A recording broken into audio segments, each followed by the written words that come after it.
Bonsoir à tous, bienvenue sur France 24. On ouvre ce journal avec cette attaque survenue dans la soirée près de Jérusalem. Un Palestinien armé a pénétré dans une synagogue. Il a ouvert le feu, tuant au moins 7 personnes. 3 autres sont blessés selon le dernier bilan de la police. Et cette attaque s'inscrit dans un contexte de tension grandissante dans la région, en particulier en Cisjordanie. Jeudi, un raid israélien dans un camp de réfugiés à Jenin avait fait 9 morts. L'ONU appelle à mettre fin au cycle de violence sans fin en Cisjordanie occupée. Le récit de Noémie Roche et Emerald Maxwell.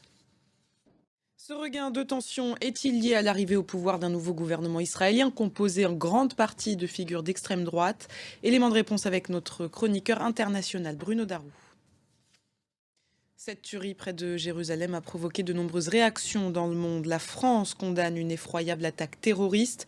Le chef de l'ONU lui évoque une attaque abjecte.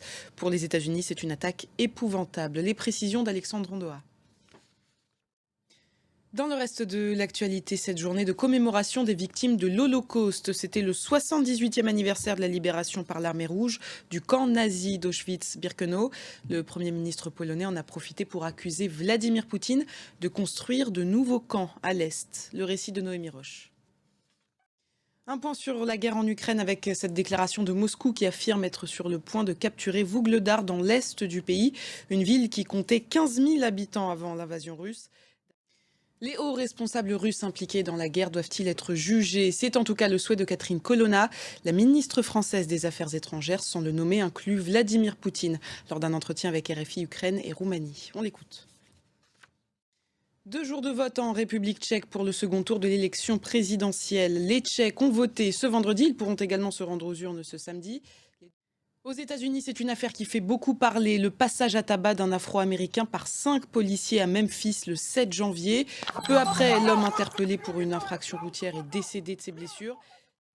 Et avant de terminer ce journal, un peu de sport. La France rejoint le Danemark en finale du mondial de handball. Elle a battu vendredi soir la Suède 31-26. Voilà, c'est la fin de cette édition. Merci de l'avoir suivi. L'information continue sur France 24.